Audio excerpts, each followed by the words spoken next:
Well, good morning. Welcome back to the 1045 service, right? Okay. Hey, I'm just gonna say this, the 9 o'clock service is way more energetic than that. Okay, so it's 11 o'clock. Y'all better get some coffee and wake up.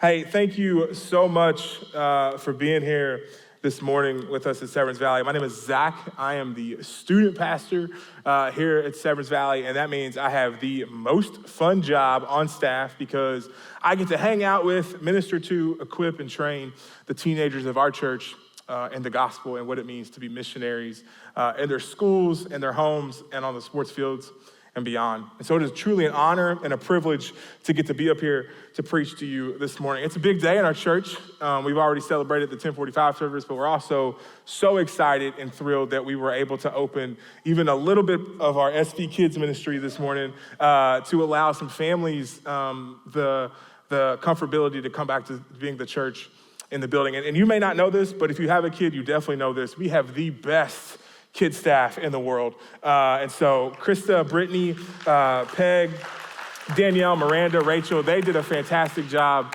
getting everything ready over the last couple of weeks for today. And so if you see them, give them an air five and just encourage them a little bit. So, man, it truly is an honor to be standing before you this morning, to get to share God's word and to preach a little bit. And so I'm excited to dive in to the scriptures to learn together this morning. So I want to start off by asking you a question. I'm just going to give you a warning. I ask a lot of questions when I teach. If you know a teenager, ask them. They'll tell you it's true. Jesus did it, so it's got to be good. So that's why I do it. So I want to ask you some questions, and these are rhetorical questions. When you're dealing with teenagers, you have to specify that, because if not, they start yelling answers, and it gets weird. So these are rhetorical questions for you to write down and to ponder as we learn together this morning. If you were to evaluate your faith, where you're at right now in your life, would you honestly be able to say that you have the type of faith that could get you through a situation that seemed impossible? Here's something I tell our students a lot. If you can't be honest with yourself, this doesn't matter. You have to be willing to get honest with yourself for a minute and ask if when that phone call comes, when that knock at the door comes and that impossible moment is in front of you, do you have the kind of faith to stand on to get through that? This morning, we're gonna look at a story in the Bible that's pretty familiar, especially if you grew up in church. If you didn't grow up in church or you don't have a relationship with Jesus and you're here and you're just checking things out, we want you to know we're grateful that you're here, whether you're in person or watching online. Severn Valley is a safe place for you to come with your doubts and your questions about who Jesus is to learn the truth of the gospel. And so as we look at this familiar story, my prayer is that we would look at it with fresh eyes, an expectant heart, and a new perspective this morning. I'm learning as I get older, when I go back and look at some of the stories in the Bible that I learned as a teenager or even as a young kid, they kind of come to life a little bit more the more I learn about them. Like, you know, the deeper I dig into the story, the more I learn about who God is and his faithfulness and his goodness. And so my prayer is that we do that this morning. If you're taking notes, I'm a big note taker, so I encourage you to take notes this morning. Here's the title of the message. It's a faith for the impossible. And we're gonna look at the story of David and Goliath, right? This famous story, this famous battle that takes place between this boy and this giant that seemed impossible in the moment and the task at hand. And we're going to look at this story in a way, though, that I hope encourages you, because I wanna show you what God was doing in the life of David long before he stepped onto the battlefield to prepare him for the impossible. And I don't know about you, but when I think about impossible situations, I think about my favorite football team. Football started this weekend, praise the Lord. It was a good weekend in our house. We watched a lot of football yesterday. My favorite football team is Philadelphia Eagles, Fly Eagles Fly. And a few years ago, they won the Super Bowl. Easily like top 5 moment of my life. I cried then. I didn't cry when my kid was born. Marley doesn't let me forget that. But it's okay, they won the Super Bowl. It's probably never happen again. But they won the Super Bowl, but they shouldn't have. They shouldn't have won the game. A few weeks before the playoffs started, their starting quarterback hurts his knee, he's out. Nobody's picking him to win. Their backup quarterback, Nick Foles, was a guy who a few years before the season they won, was in the woods hunting because nobody would sign him, because nobody wanted him on their team. But now here he is in the Super Bowl lining up against the greatest quarterback of all time, Tom Brady. Nobody's giving them a shot in the world. Then all of a sudden, they win. Zach cried. It was glorious. It was amazing. I still watch it on YouTube sometimes when I can't sleep. That photo right, that photo, warms my heart. So they won the game. And what they did is they were able to look back on all the adversity they had faced throughout the year, through injuries, road trips, those types of things, to lean on and win the game. Now, you're probably thinking, Zach, what does that have to do with Jesus? Well, I'm glad you asked, because it has a lot to do with Jesus. Because you see, David and Goliath is a picture of this battle, and the Eagles and the Patriots that day in the Super Bowl was this modern day NFL version of this biblical story. The team that nobody thought had a shot, the team that shouldn't have even really been in the game, ends up winning and pulling out the victory.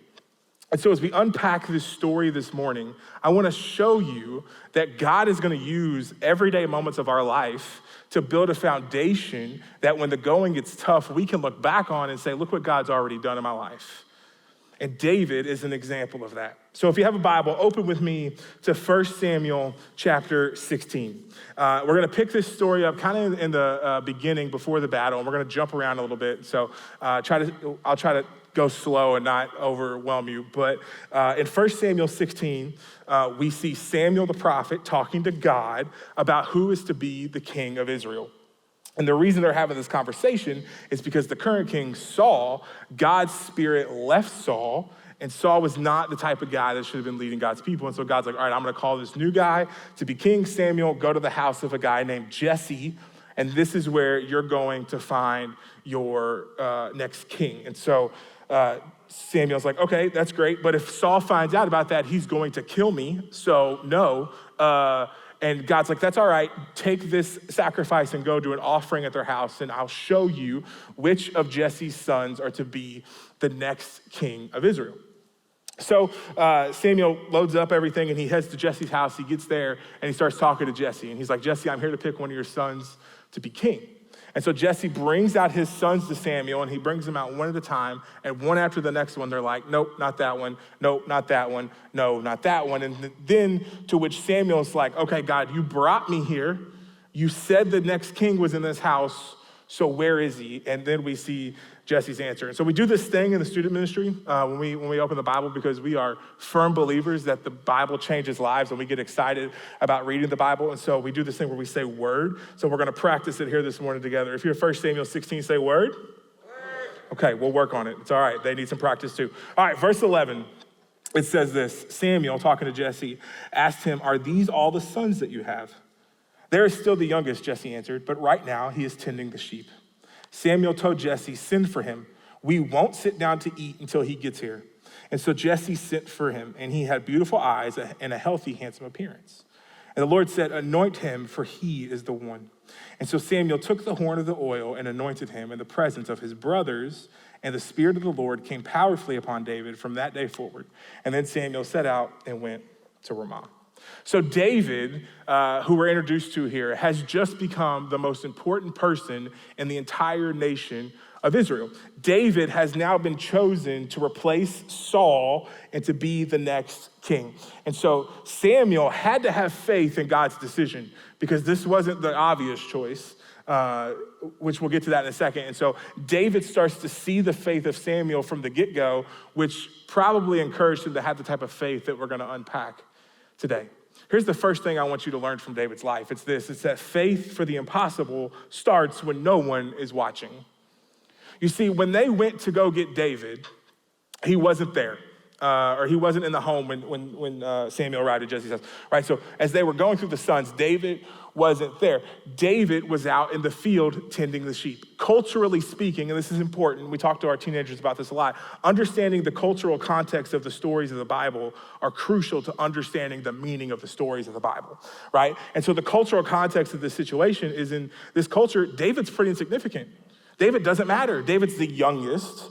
And not only that, by what he's doing, he's a shepherd, which in most cases, the shepherd of your sheep would be a servant. So Jesse's family wasn't very wealthy. So David is doing the job of a servant out in the field, taking care of the sheep. It's a lonely, dirty job. They didn't think he mattered much. In fact, one author says it this way about David's stature. He says, so small was David in his father's esteem that it wasn't considered necessary to include him in the family when the prophet of God called them to sacrifice. They thought so little of David that they were called to sacrifice as a family and they didn't even go get David, right? But this isn't an accident. You see, just because Jesse and the other brothers overlooked David for who he was and who God had created him to be did not mean that God missed it. God knew what he was doing when he called David. And what's interesting is if you look back at verse 7, we didn't read it, but if you look at it, God tells Samuel, don't look at the outward appearance of the man that I choose because I'm looking at his heart. And we read that, and here's what's happening. God is warning Samuel. It's natural to think when Samuel walked into Jesse's house, it would be the firstborn son, or it would be the strongest son, or it would be the smartest son. But it was the one that nobody knew, that it wasn't even there, that God chose. And what happens is God says, don't look at the outward appearance of him. Let me pick based upon the inward appearance of his heart, because God is warning Samuel as a warning to the nation of Israel, because this is the mistake that they made with Saul. Saul looked the part of the king, but he didn't have the heart that the king of God's people needed. And so when God tells Samuel this, he's saying, listen, don't rush to judgment, be slow and trust my choice. Can I just share a truth with you for a second? God chooses the most unlikely people to do the most unlikely things, because when that happens, then only God can get the credit.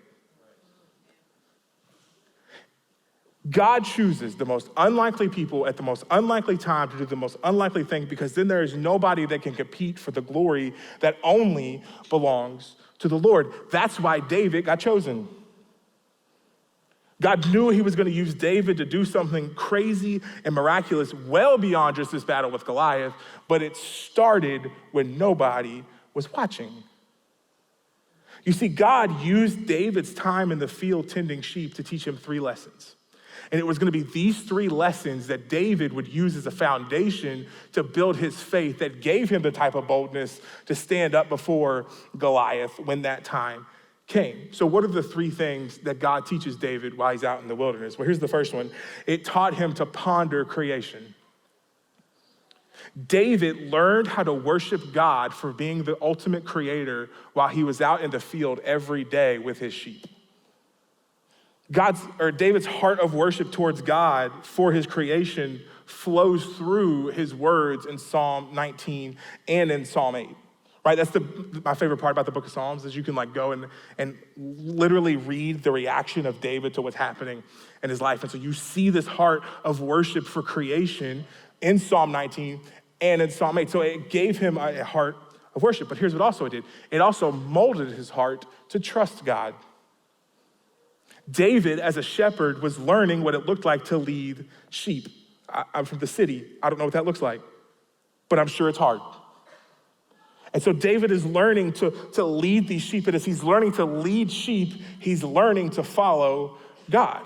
That's why when David is in an anxiety-ridden mess and he needs rest and he needs peace, what does he call God in Psalm 23? He calls him his shepherd.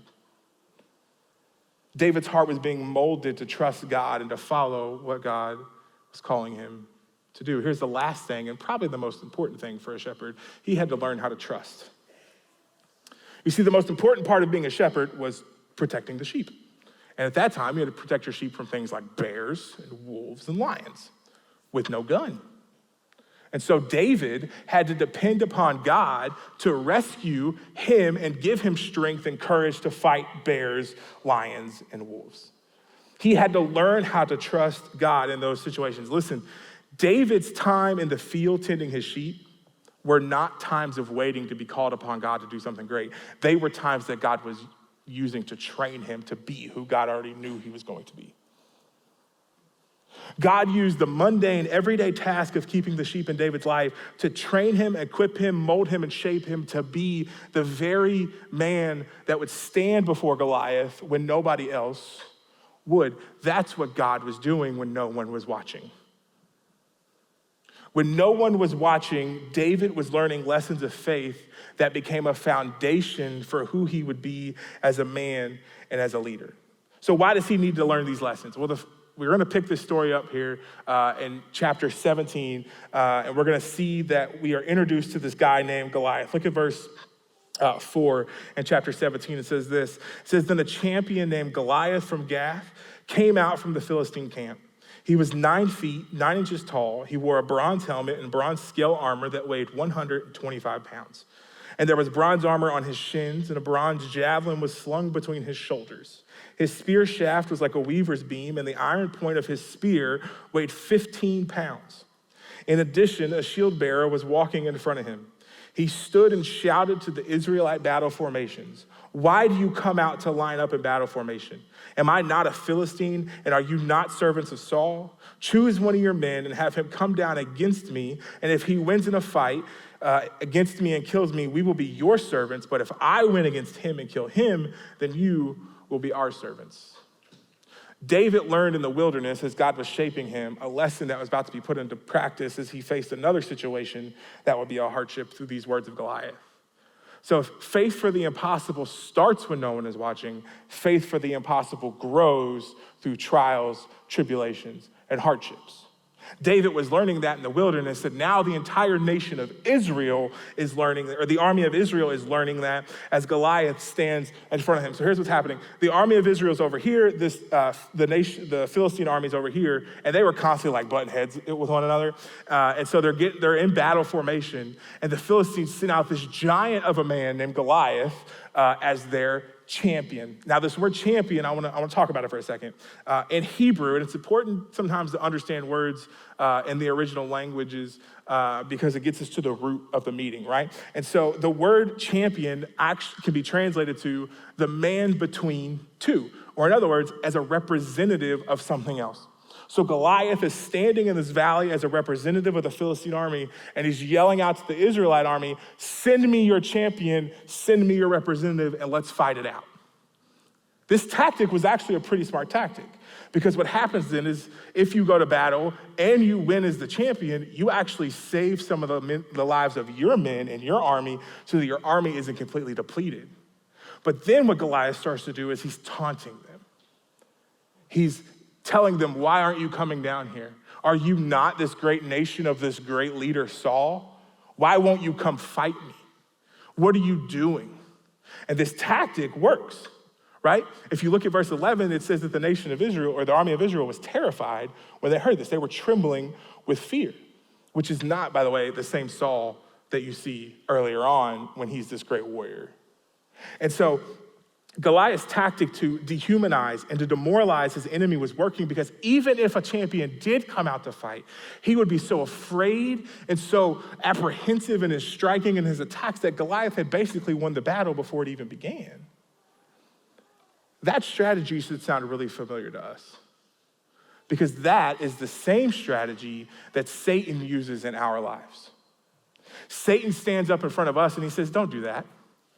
Don't pray. Don't read your Bible. Don't share the gospel with that person. Don't go to church. Look at you. Look at all the mistakes that you've made in your life along the way. You can't, Jesus would never love you. That's Satan. Goliath in this story, this is important, is a picture of the enemy. Goliath is this picture of who Satan is. And so often what happens is we respond to the taunting of Satan the same way that the army of Israel responded to the taunting of Goliath, is that we just go hide. Wow, we're scared, we're timid, we're afraid, we're apprehensive, and we don't fight back. And so Satan starts to win the battle before it even begins. But David comes in, and that's not how David responded. Goliath was doing this taunting for 40 days. I really wish I had time to go into that. That's a big deal. Goliath is doing this for 40 days when David shows up to camp. David shows up to camp. David hears the taunting of Goliath, and he's like, what is going on? Why is nobody doing anything about this guy? Why are we letting this guy stand there and make a mockery out of us? What is happening? If no one else will go fight him, I will go fight him. That didn't really please a lot of people. You see, Saul actually grew to really like David. And so Saul wanted to protect David. So look at what Saul says to David and how David responds in verses 33 through 37. Saul replies, you can't go fight this Philistine. You're just a youth. And he has been a warrior since he was young. And David answered Saul, your servant has been tending his father's sheep. Whenever a lion, a bear came off and carried a lamb from the flock, I went after it. I struck it down and I rescued the lamb from its mouth. And if it reared up against me, I would grab it by its fur, strike it down, and I would kill it. Your servant has killed lions and bears. This uncircumcised Philistine will be like one of them, for he has defied the armies of the living God. And David said, the Lord who rescued me from the paw of the lion and the paw of the bear will rescue me from the hand of this Philistine. And Saul said to David, go and may the Lord be with you. David just gave everybody a lesson in trash talk, right? David's like, what do you mean I can't go? Everyone around David's like, you can't do this. Like, you're just a boy. Like, don't go do this, which, let me come over on my soapbox for a second. We got to quit telling young people they can't do things. God will and can use young people in the way that he doesn't use adults. Some of the most bold people for Jesus that I know are the teenagers in this church who stand up every day in their school and talk to their friends and walk through the hardships of life of being a teenager in the year 2020. And if you don't think it's difficult, just grab one of them and take them to coffee and ask them how their life is. And they are bold for Jesus. David was being bold for the Lord. Now, our teenagers are not fighting bears, but they're doing some cool things. And David looks at Saul and he's like, how could I not go? God rescued me from the paw of this bear and the paw of this lion. Like, how could I not go fight for the Lord who fights for me? How can you stand here and not do anything? David didn't have time to listen to the taunting of Goliath and the enemy because he was too busy looking back on what God had already done in his life to get him to where God was taking him next. That's what David was doing. David looked at his time in the wilderness tending the sheep, fighting the bears and the lions, and he's saying, look at how God grew my faith here. God is going to put me in another hardship, another trial, and he's going to grow my faith again. But David didn't just look back, David shared. When David stood up and he gave the reasoning for why he was gonna go fight, it wasn't to make himself look good. No, it was because he could not go knowing what God had already done for him. And he then shares that with Saul and everybody else listening. And he's like, no, you're missing it. Look at what God's doing. Do you know what David doesn't say? David never says, I know I'm going to live physically. David didn't know he was going to win that battle physically when he walked in, but he trusted the promise of God that he had learned in the everyday of life to go out and be faithful for the army of Israel. Listen, I don't know if anyone's ever asked you this question. I told you guys I like questions. I'm gonna ask you this question. When's the last time you shared about one of the hardships in your life with somebody? When's the last time you sat down at lunch in the break room and you sat down and you said, hey, I heard about what's going on in your life. If you wouldn't mind, can I share with you for a second kind of what's going on in my life too? But while you're sharing, let me show you what God's doing in my life. What if you sharing your story of faith through hardship, faith that has grown through trials, what if that is the very thing God is going to use in the lives of those around you to bring them to faith in Jesus? Because here's the thing, when God's doing stuff in your life, you don't have any option but to talk about it. David didn't have a choice but to talk about it. When he signed up to go fight Goliath, he didn't have a choice but to stand up and say, let me do this. Can I give you some honesty for a second? And if you get mad at it, get mad at Jesus, not me. It's not my words, it's his. Trials and hardships are a necessary part of following Jesus. We have to quit thinking we have to get around those. Our life as Jesus followers is not gonna be easy. It's not gonna be comfortable. Jesus never promised that. Trials are necessary because you know what trials do? Trials shape us and they mold us and they refine us to be the people that God is calling us to be. David knew that. David knew his trials in the wilderness fighting bears and lions were shaping and molding his heart for this very moment. But we run from hardships and trials. We try to avoid them. Maybe God wants to use the difficult situation in your life to give encouragement to someone else, and maybe, just maybe, it's the thing that he uses to bring them to faith in Jesus.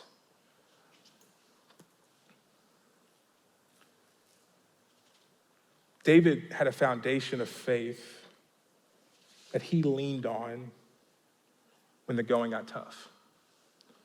When somebody had to volunteer to go fight Goliath, David leaned on the faith that he had developed in the everyday that grew through the difficulties of life. And he responded in the only way that he knew how he could. Look at how this story ends. Look at verses 45 through 47. David said to the Philistine, talking to Goliath, "You come against me with a sword, a spear, and a javelin, but I come against you in the name of the Lord of armies, and the God of the ranks of Israel. You have defied him. Today, the Lord will hand you over to me. Today, I'll strike you down and remove your head and give the corpses of the Philistine camp to the birds of the sky and the wild creatures of the earth. And then all the world will know that Israel has a God. And this whole assembly will know that it is not by sword or by spear that the Lord saves, for the battle is the Lord's, and he will hand you over to us." David did what no one else was willing to do. And the reason I think he did that is because David had a faith that nobody else had. David did what no one else would do because David had a faith that was growing when no one was watching, that had grown through trials and hardships of life. And now he's in this position where somebody has to do something. And so David has no choice but to act. And here's the last point of the message. Faith for the impossible always leads to action. Faith always leads to action. Listen, if Goliath is a picture of Satan, David is a picture of Jesus. And this battle that we learned as kids of this young boy throwing a rock at a giant is so much more than that. This battle, and it's important to understand this context, this battle is a picture of the final battle between Jesus and Satan, between good and evil, when Jesus wins and crushes the head of the serpent. David would have remembered that promise from God in Genesis 3 when God said, "Eve, your offspring will crush the head of the serpent," being Satan. And so when David walks over to Goliath and picks his head up and cuts it off and holds it up, he in his mind would have thought about the crushing of the head of the serpent. This entire picture of this story is so much bigger than a simple battle between two people. You see, but David had faith in God's promise, and because of that faith in God's promise, David knew he had no choice but to do what nobody else would, and that was to stand up and to fight. He couldn't allow Goliath to mock Israel or to mock God. David had to put his faith into action. Here's another question for you. Are you ready? When's the last time you put your faith into action?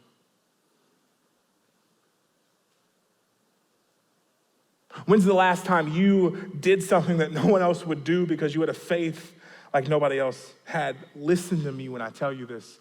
God is bigger than your problem.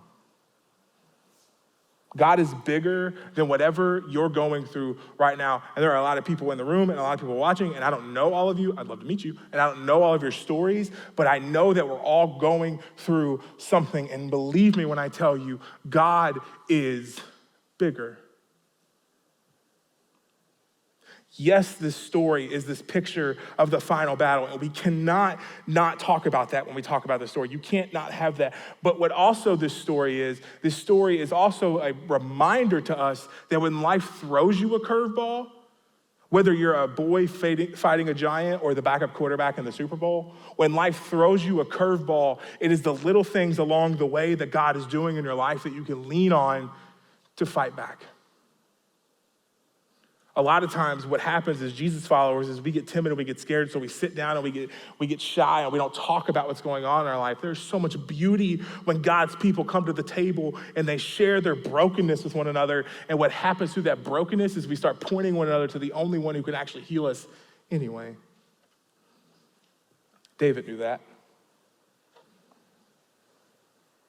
We can look back on how God has used the everyday moments of our life along the way to get us to where we are. Look, when I was in college and working third shift at UPS to pay for school, I was a zombie. I don't know if you ever worked third shift, but those of you that have worked third shift, you know what I'm talking about. There's like this weird state of mind that you get in where like you're not really a functioning human, but you are. Right? Like, I see the people that are giggling, you know what I'm talking about. I didn't know how God would use that in my life. And then I had a newborn. And I was like, oh, got it. When Brax was a baby and he would be up in the middle of the night crying, I could call back to those moments at UPS when I would find ways to be productive and an alert and a somewhat useful member of society to care for my kid. Can I tell you something? Your spiritual life works the same way. God has done things in your life along the way to grow you and to shape you. And I know I can look back at my life and I see moments where things have happened and I'm like, oh, I didn't really grow. That's not God's fault, that's my fault. But God has used moments along the way to grow us and to shape us and to mold us for the very things that we're dealing with today. Because there's a truth that a pastor once shared with me that I'd never thought of before, but when I think about it, it makes so much sense. As a Jesus follower, you're either in a storm, coming out of a storm, or walking into a storm. In other words, you're either in a trial, walking through a trial, or walking out of a trial. You're always kind of around that situation. And so everything that's happening to us, God is using to grow us. Do you look back on those moments to see how God has rescued you? Mainly the cross of Christ. Listen, if you're a follower of Jesus, you have hope that nothing and no one can ever take away from you. What does your faith look like? I'm learning as I get older. I'm going to give you a couple more points and I'm going to end. I'm learning as I get older, there's some beauty in reciting things when you wake up and when you go to bed, especially biblical things. And I was working on this message and studying this, and man, if I had time, I would just tell you about not even just the week that I've had, but the last 2 years of my life.